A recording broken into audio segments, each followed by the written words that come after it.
Hello' friend, আজি ভাবিলোঁ ৰুটি মাংসই খাওঁ। চৰ্দিও লাগি আছে, তাকে ভাবিলোঁ আজি ৰুটি মাংসই খাই দিওঁ।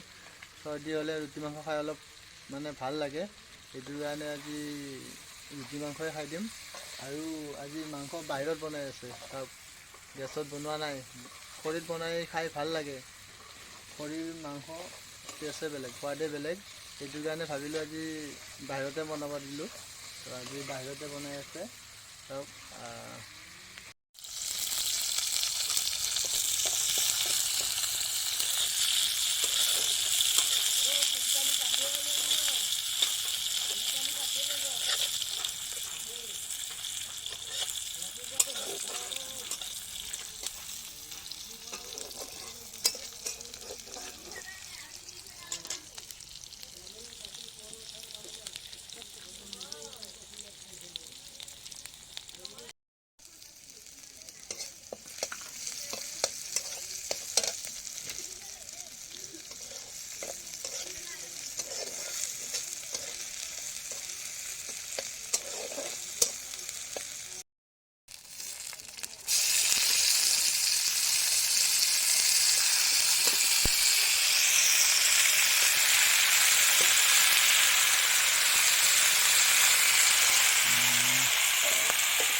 আৰু কিমান দেৰি মাংস হ'ব? 1 ঘণ্টা। 1 ঘণ্টা। ভোক লাগিছে আৰু মই ভাত খাওঁ। ভাতটো নাই থাকোঁ আৰু ৰুটিহে আছে, আৰু মই কি ভাত খাওঁ বুলি কওঁ আৰু। ৰুটি ক'ত বনাবা, ইয়াতে না ভিতৰত? ইয়াতে ৰুটি বনাবা। সোনকালে বনা, খাবৰ মন গৈছে আৰু। মাংস দেখিলে এনেকৈ ৰখি থাকিব নোৱাৰোঁ আৰু। এয়া মাংস খাব পৰা হৈছে। খাইছোঁ ভাজা মাংস। পানী নিদিয়াকৈ খোৱা টেষ্টটো বেলেগ। পানী নিদিয়াকৈ খাই বিৰাট ভাল পাওঁ মই। পানী দিয়াৰ পিছত 2 পিচ, ফাৰ্ষ্ট 2 পিচ খাব পাৰিম, তাৰপৰা নোৱাৰোঁ। সেইকাৰণে ভাজা মাংসই ৰাখি দিছোঁ। ভাজা মাংস ভাজাই খাই আছোঁ। পানী দিলে আৰু।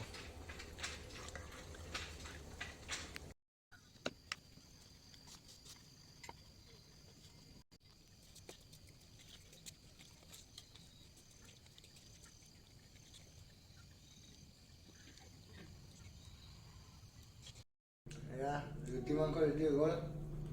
এতিয়া ৰুটি মাংস খাম। এয়া ৰুটি মাংস ৰেডি। এতিয়া খাম। মাকে যোৱা খাই আছোঁ পূৰা। বতৰৰ বস্তু বতৰত খাই ভাল লাগে।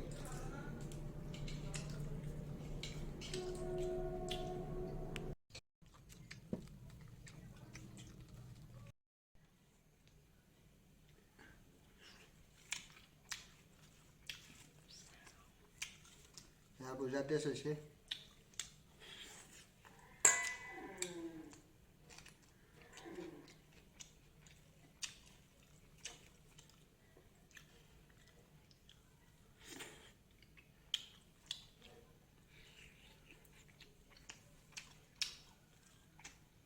চৰ্বিৰে